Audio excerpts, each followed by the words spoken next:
Estamos aqui com Silvio Soledade. O Silvio é CEO da Plano Gestão, diretor da APP, professor, mentor e empresário. Bem-vindo, Silvio.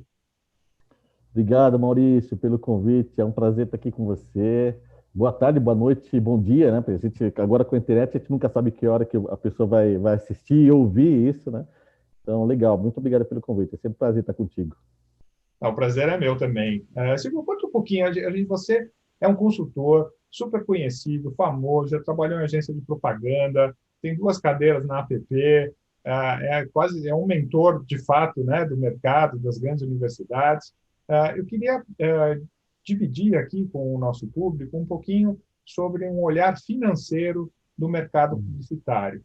Existem muitas Tá. dúvidas, né, principalmente para quem está começando ou para quem de fato é de outro mercado ou até é do mercado, e entender como é que funciona essa história de conta e ordem de alguém, como é que é feita a tributação. Fala um pouquinho sobre isso para a gente, por favor. Legal, Maurício. Bom, o mercado publicitário, como você falou, é um mercado cheio de peculiaridades, principalmente nessa questão financeira. A começar pela própria formatação do departamento financeiro dentro das agências de publicidade.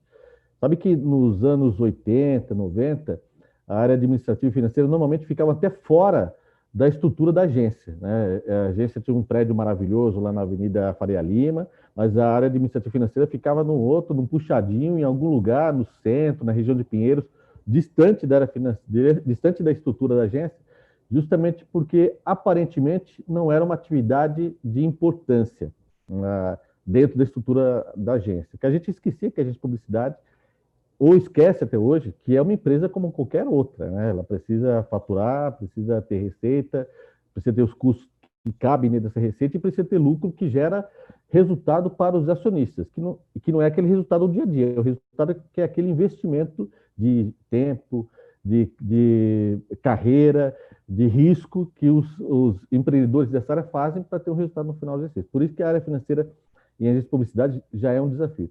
Com o passar do tempo, principalmente no finalzinho dos anos 90, com os grandes grupos, os grupos internacionais absorvendo as agências brasileiras, a área financeira ganhou uma outra importância, porque lá fora a área financeira é de extrema importância para essas empresas, já que eles medem resultados, eles medem valor das ações que são negociadas em bolsa de valores. Então, a relação com a área financeira é como se fosse numa indústria, é vital para a sobrevivência desse negócio. E aí as agências brasileiras, principalmente as grandes, começaram a dar a importância para essa área, contrataram CFOs, pessoas com formação, pessoas inclusive com experiência fora do Brasil, que aí deram uma outra toada para a área financeira, dada a importância e essa peculiaridade que tem a nossa atividade, né? Sim, e até interessante porque os grandes grupos de comunicação, eles são às vezes vistos até como um agente financeiro, né? Porque Sim, você lida com uma quantidade de dinheiro muito grande, são bilhões, e ao mesmo tempo só um pedacinho é teu, né? Como, isso. como funciona esse gerenciamento do seu quinhão, né? Então, conta um É isso pouquinho. aí. Essa explicação, Maurício, vem própria da origem da palavra agência. Se você pegar o dicionário, agência é aquele que age por conta e ordem de terceiros. Exemplo, banco. No dicionário, se você for procurar a palavra agência, vai aparecer lá. Então, banco é um exemplo, né? É aquele que trabalha por conta e ordem de terceiro, ou seja, pega o recurso de um, tem um spread, que é aquilo que financia a operação do banco, e devolve com recurso mais uma rentabilidade que aquele cliente investiu naquele banco. Então, ele pega empréstimo, paga o recurso para o aplicador de uma forma e ele empresta para outro com um outro spread e a diferença fica com o banco. A agência não é muito diferente. Em algumas situações, eu tenho até falado com o pessoal do mercado que talvez a palavra agência não caiba mais na nossa atividade, dependendo da forma com que ela trabalha. Por quê? A gente efetivamente pega um recurso dos clientes, eu nem falo mais anunciante, porque a gente usava muito a palavra anunciante, porque é aquele cara que anuncia, não, nós somos os clientes da agência. Nós utilizamos aqueles recursos dos clientes que são destinados para investimento em comunicação, a gente rentabiliza esse recurso e ficamos com o spread, que é a diferença entre o que você devolve para o cliente e aquilo que você paga para o fornecedor, que é a rentabilidade da agência, que nós chamamos de comissão. Então, a palavra comissão, ela vem justamente disso, é a parte do recurso que eu uso do cliente que está sendo investido, parte fica na agência para financiar a estrutura. É legítimo, para você ter uma ideia, isso está na lei de 1976, a lei 4.680, que estabelece a remuneração de agência pela veiculação, que é os 20%, que hoje eu tenho sempre que normatiza esse modelo de remuneração das agências, e de 15% a 10% em termos de produção. Então, existe uma normatização para esse tipo de remuneração das agências. A dificuldade está quando você absorve esse recurso do cliente e você fica com parte e repassa isso para os veículos. Qual é a remuneração, qual é o imposto que você paga sobre esse valor? Se você tem um valor que é 100% e paga imposto sobre o valor 100%, não faz nenhum sentido. Então, para explicar isso, o que a gente faz? A gente separa as informações. Uma coisa é o faturado, aquele valor que você está gerenciando. Outra coisa é a receita, que é aquilo que efetivamente sobra para a agência. Então, a tributação, ele age sobre a receita da agência e não sobre o faturamento. A gente estava conversando aqui antes de a gente iniciar a gravação sobre a dificuldade dos próprios contadores entender o que é faturamento e o que é receita, né? Sim, para quem não é do mercado, tudo é faturamento, né? Não, peraí, você faturou 1 milhão, tem que pagar imposto sobre 1 milhão. Falando, não, mas espera, 900 mil não é meu, né? 900 mil é do veículo, ele me mandou uma nota, eu vou mandar essa nota, né, para a agência com meus 10%, meus 20%, X, dependendo do caso, né? Exatamente. E aí uma consideração que é interessante essa carga tributária, ela incide sobre o valor da diferença, ou seja, o valor da agência. Né? Exatamente. Mas qual é o processo que a agência tem que fazer? Ela tem que pegar a nota do veículo, essa nota do veículo é direcionada à agência ou ela é direcionada para o cliente entregue na agência para que ela possa grampear a parte dela e encaminhar isso para o cliente? E o cliente paga quem? Ele paga a agência, o valor total, ou ele paga um pedaço para a agência e um pedaço para o cliente? Então, Maurício, essa é a grande dificuldade de entender esse processo que você acabou de falar. A agência é uma intermediária desse processo. Então, ela só está intermediando a relação do cliente com os veículos de comunicação e com os fornecedores, no caso de produção gráfica, produção de rádio, TV e cinema. Então, normalmente, a nota é emitida sempre contra o cliente, a agência recebe essa documentação porque a agência ela fiscaliza, ela gerencia, ela analisa se aquilo que foi comprado efetivamente foi entregue, e aí depois passa para o cliente validando, para o cliente, pode pagar que está correto. O cliente opta por pagar para o veículo direto a parte que cabe ao veículo e pagar para a agência que cabe à agência, ou ele paga tudo para a agência e a agência repassa esse recurso para os veículos. Esse repasse que é a grande dificuldade dos contadores entenderem que esse recurso que entrou e saiu não é custo e nem despesa da agência. Isso é simplesmente um repasse. É o que nós chamamos na contabilidade de conta transitória. Ele só transitou pela conta da agência e ele já foi direto para a conta do veículo. Há situações, inclusive, contratuais, que a agência se responsabiliza contratualmente a repassar ao veículo imediatamente assim que recebeu do cliente, justamente para não correr o risco da agência segurar o recurso que não pertence à agência, pertence ao parceiro que é o veículo ou o fornecedor em geral. Então, ela é simplesmente uma intermediária. Algumas situações, Maurício, já é comum, por exemplo, o cliente optar por pagar diretamente os veículos e depois pagar a agência, aquilo que cabe à agência, ou a comissão que cabe à agência, quando há uma comissão efetivamente. Às vezes você pode ter uma negociação diferente com a agência em formato de FII, né? Então, não somente é comissão, tem um FII lá que é o equivalente à comissão, mas é uma forma diferente de você calcular.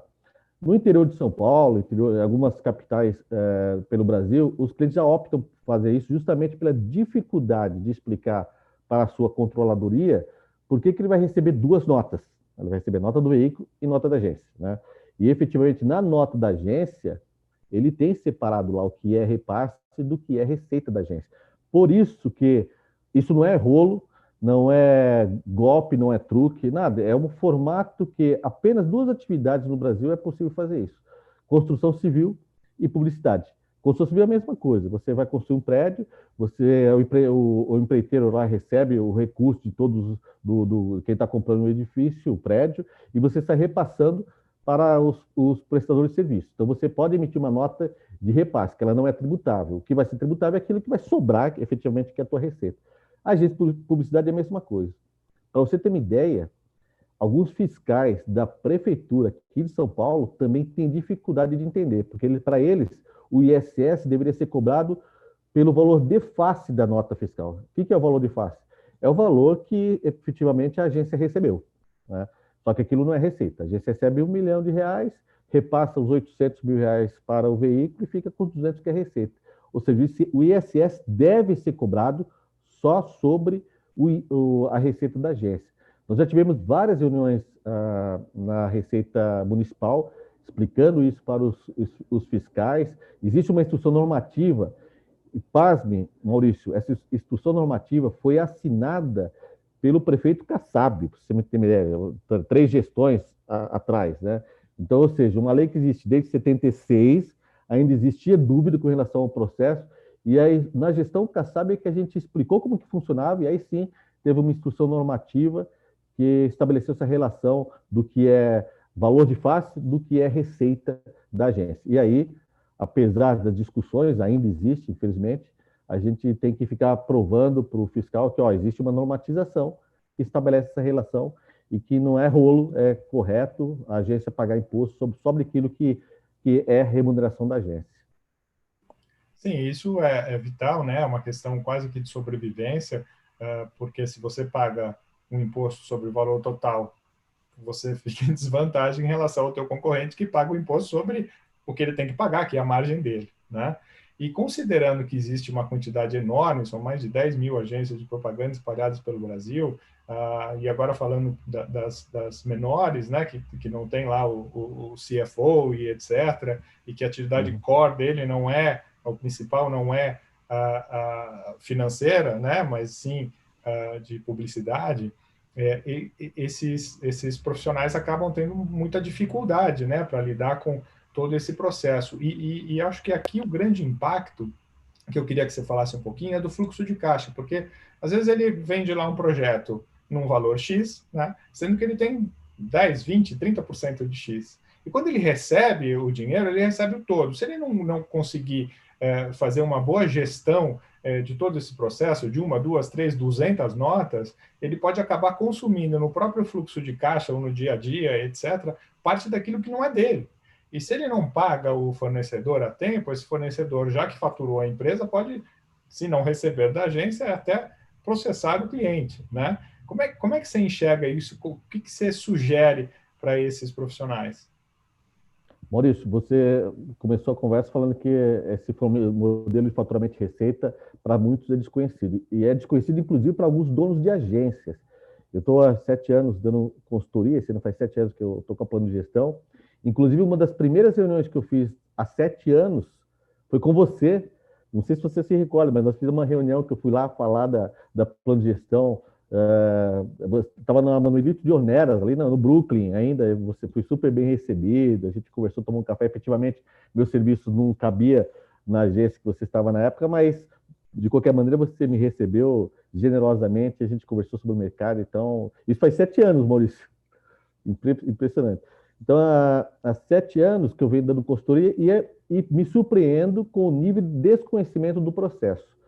Às vezes, um contador mal escolhido, ele faz com que o dono da agência tome algumas decisões erradas. Por exemplo, há situações em que a agência não é uma agência de propaganda, efetivamente no código de atividade, porque o contador entende que se ele fosse agência, ele teria que pagar, ele teria que fazer o repasse, mas teria que pagar imposto sobre o valor de face.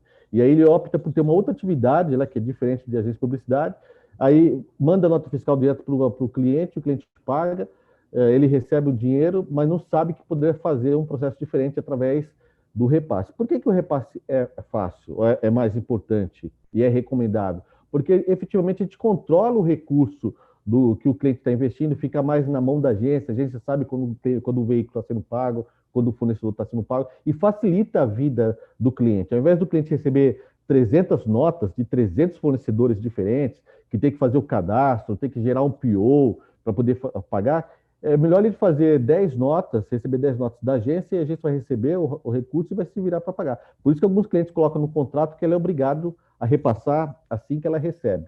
A dificuldade no nosso setor está em compreender essa dinâmica, em escolher bons consultores, bons contadores que entendam esse processo de faturamento, e para que a gente possa separar efetivamente o que é da agência e o que é repasse. E aí entra o problema que você falou agora do fluxo de caixa. Aliás, esse é um dos maiores problemas. Imagina você, que é uma agência que tem 200 mil reais de receita, e de repente tem 1 milhão de reais no banco lá disponível para você fazer qualquer coisa.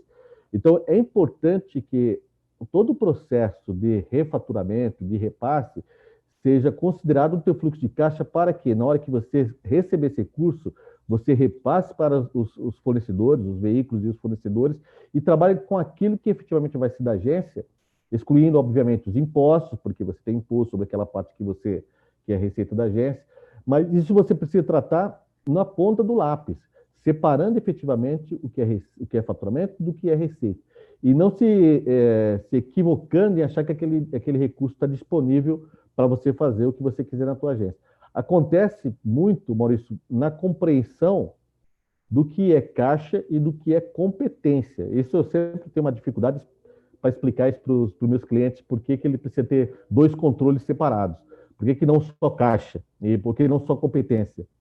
A competência, ele reflete uma performance daquela empresa, né? Efetivamente, é tudo aquilo que você faturou e que você recebeu de nota fiscal de fornecedor, que você vai pagar em outra data, ele vai ter ele vai reverberar no teu caixa nos próximos dias. Então, você precisa separar aquilo que você efetivamente faturou, daquilo que você vai receber, daquilo que efetivamente vai virar liquidez no teu caixa, de que forma que você vai tratar isso. Então, é sempre importante entender o que é competência, o que é caixa, e entender o que é receita do que é faturamento. Se você não fizer esse controle rigoroso, ou se você não sabe fazer, você tem que ter alguém que faça na tua agência. Eu falo para o pessoal que trabalha comigo, que não gosta da área financeira. Fala, cara, não gosta da área financeira. Então você vai ter que contratar alguém que goste, porque efetivamente a área financeira é importante no teu negócio. Isso, contratar alguém que gosta não significa que você precisa ficar à margem daquilo. Não. Você precisa monitorar e acompanhar os números da tua empresa. Então, voltando à tua pergunta, é importante que você tenha controle e tenha clareza daquilo que é faturamento, daquilo que é receita, daquilo que é imposto, daquilo que é custo, daquilo que é despesa. E como é que funciona, Silvio, essa questão da carga tributária? Qual é a carga tributária média? Claro que depende do enquadramento fiscal da empresa, etc., mas qual é a tributação média aí que as agências recolhem hoje? Legal. Essa é uma pergunta importante, Maurício, porque assim, a tributação depende efetivamente do enquadramento fiscal que a tua empresa está. Hoje nós temos no Brasil 3 tipos de enquadramentos. O lucro o simples nacional, né, que existe uma escala que você estabelece o imposto que você vai pagar de acordo com o teu faturamento, né? Tem algumas vantagens. O nome simples nacional porque ele é mais simples no processo de cálculo desse imposto, é só uma taxa sobre o faturamento. Existe o lucro presumido, onde você presume que você vai ter um lucro de 32% do teu faturamento, e aí você paga os impostos que efetivamente são sobre o lucro a partir desses 32%. E existe o lucro real, onde você efetivamente paga imposto sobre aquilo que você gerar de lucro real, ou seja, receita menos despesa, o que sobrou de lucro vai pagar imposto sobre o lucro apurado. Todos eles têm vantagens e desvantagens. Então, por exemplo, o Simples Nacional, para as agências que estão começando, faz mais sentido, até que ele compreenda qual é o melhor enquadramento. Algumas vantagens em termos de contratação CLT, que você não paga a contribuição previdenciária da parte da pessoa jurídica quando você está no lucro no Simples Nacional, então é mais barato contratar pessoas CLTs na agência no Simples Nacional. Por outro lado, você pode pagar até 22% de impostos sobre o teu faturamento. Então, por isso que precisa fazer continha. O lucro presumido, aparentemente, ele é mais vantajoso do lucro real, porque você consegue efetivamente pagar só sobre aquilo que é lucro, desde que tua agência tenha uma rentabilidade de 32%. No nosso negócio, nossa atividade, é difícil ultrapassar 30% de rentabilidade. Então, às vezes, o lucro presumido não é um bom negócio.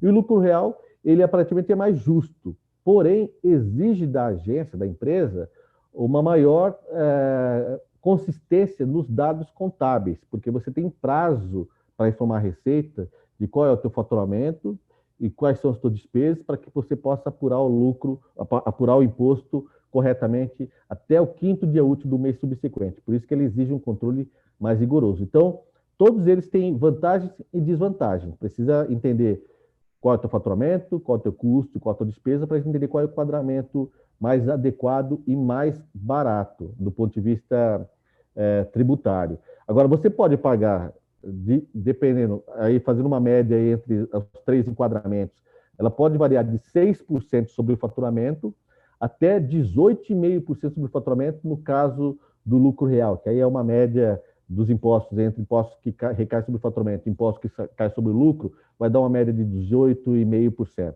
O pessoal usa 16,33 como referência, mas no final das contas, lá no final do ano, se você fizer um cálculo, vai dar em torno de 18,5% de imposto. A gente pode variar entre 6% e 18,5% aí, dependendo do teu faturamento. Não tem como fugir, né? O imposto, a pessoa às vezes me contrata, pô, quero pagar menos imposto. Pô, então, nesse caso, eu sugiro você falar com o nosso ministro Guedes, que talvez ele possa solucionar. Fora isso, não tem muita novidade. O imposto, o governo é um sócio, cobra caro e cobra bem. Então, não tem como a gente fugir dessa responsabilidade.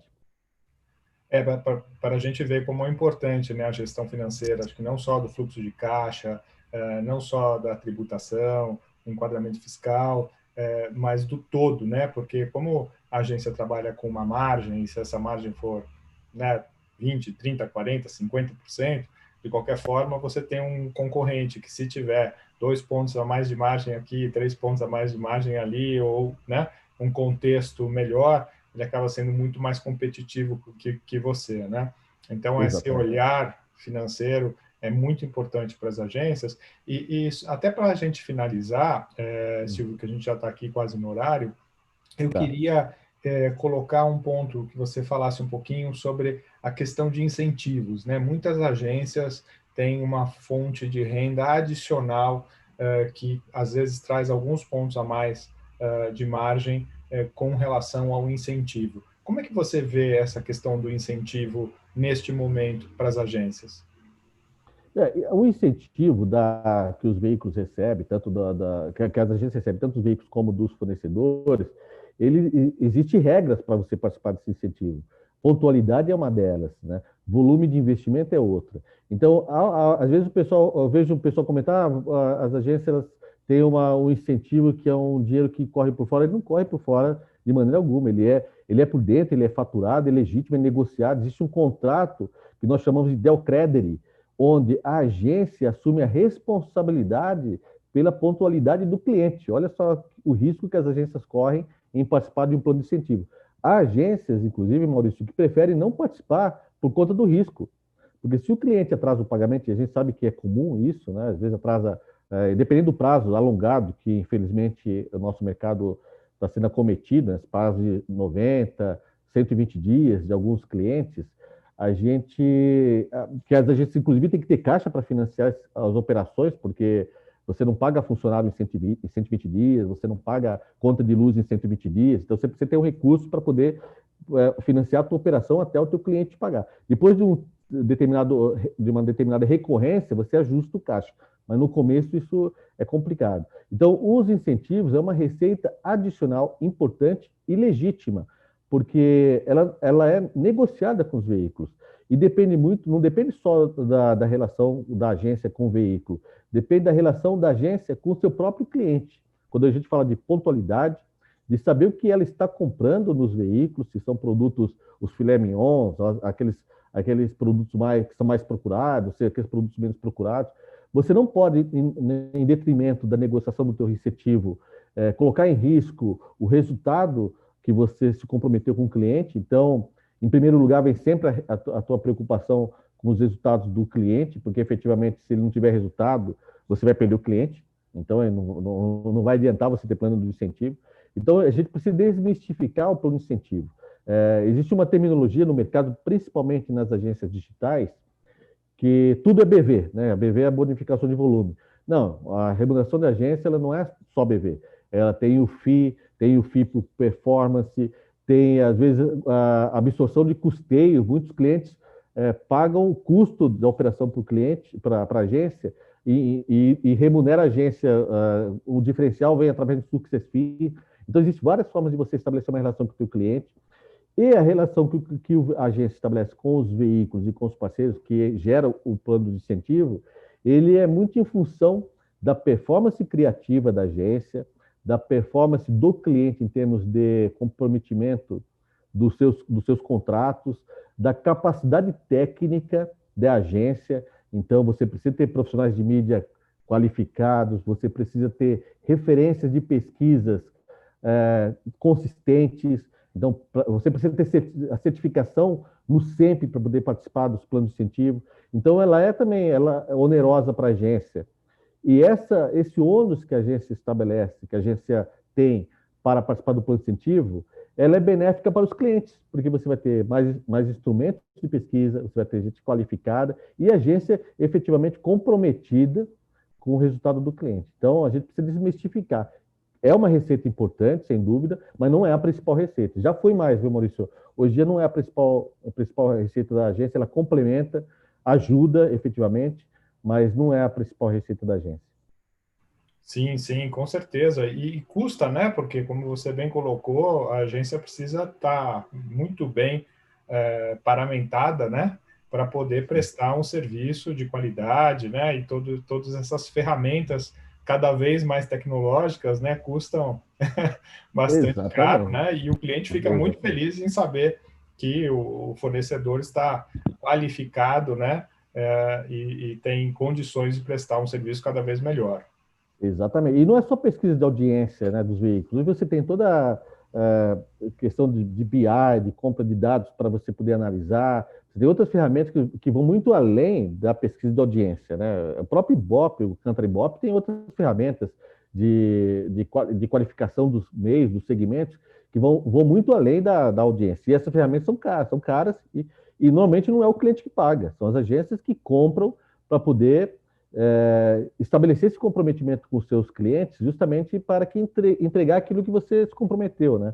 Então, por isso que os incentivos, eles são importantes para as agências e são legítimos. E, como eu te falei, existe contrato que regulamenta essa relação, a agência emite nota fiscal, ela paga os impostos sobre isso, ela qualifica a sua equipe. Então, os clientes só têm a ganhar quando a agência tem uma qualificação técnica e paramentada, como você falou, para atender os clientes e atender as marcas, né? É importante isso. Sem dúvida. Eu vou, inclusive, Silvio, tomar liberdade de colocar aqui o teu site para as pessoas poderem Legal. acessar, né? Vou colocar em algum momento que a gente falou também o do SEMP, para que as pessoas possam Perfeito. consultar, ter toda a informação lá Perfeito. detalhada, o PDF pronto, uma Perfeito. instituição, né, incrível, e É. da APP também, que tem muito orgulho Legal. e que está fazendo um trabalho Legal. incrível no mercado. Legal, muito obrigado, Maurício. É sempre importante, a gente tem que contar com esses parceiros, como você falou, sempre tem um monte de informação, a APP tem um monte de informação, a Abrad tem um monte de informação. As agências precisam participar também dessas iniciativas, né, associativas, justamente para se atualizar e entender os conceitos do nosso mercado. Tem muita gente entrando nesse mercado sem conhecer, sem saber que existe, que é regulamentado, que existe um CONAR, que o CONAR não está para defender as agências e nem para defender as marcas. O CONAR está para defender o consumidor. Então, a gente precisa entender como é que funciona essas entidades do nosso mercado, e é um mercado tão interessante, Maurício, que a gente está falando agora da importância do desafio que é trabalhar nesse mercado de comunicação, que é um mercado que se autorregulamenta. Eu acho que talvez seja o único mercado que se autorregulamenta. Ou seja, você me fiscaliza, eu te fiscalizo, a gente não precisa de ninguém fiscalizando. A gente que fica nos cobrando que nós tenhamos, que sejamos mais capacitados, que a gente respeite as normas do mercado, que a gente tenha uma relação mais transparente com os nossos clientes, porque isso faz com que só o mercado ganhe, que a gente realmente tenha a importância que tem como tem o mercado publicitário, o mercado premiado, que é reconhecido mundialmente pela nossa criatividade e pela nossa flexibilidade de se adaptar para momentos de crise, com momentos como esse que nós estamos passando. O mercado brasileiro realmente é uma referência. Silvio, muito legal falar contigo. Muito obrigado aí pela uma aula, vai ajudar muita gente. E falamos na sequência. Legal, muito obrigado, Maurício. É sempre bom estar com você. Como eu te falei, esse ano eu faço 7 anos da plano de gestão. Para mim foi um desafio, continua sendo um desafio. E o que fez com que eu me permanecesse nesse mercado foram conversar com pessoas como você, lá 7 anos atrás, com o professor Madia, por exemplo, que eu lembro de ter ido conversar com ele quando eu comecei, e ele falou para mim, ó, esquece teu currículo, quando você vira consultor, você precisa ter case para contar. Seu currículo não serve mais para nada, serve para você procurar emprego, não para você procurar cliente. Esse foi um dica do professor Madia, que me deu há 7 anos, e que realmente ele tem razão. A conversa contigo, a conversa com outros, vários profissionais que eu tive há 7 anos, que fez com que eu falasse, não, é nisso que eu quero trabalhar, e é isso que eu acredito, e é isso que vai dar certo. Bom, depois de 7 anos, case não vai faltar, né? Graças a Deus, tem muita história para contar e histórias boas. Boa. Obrigado, Silvio. Um grande abraço. Valeu. Obrigado, Maurício.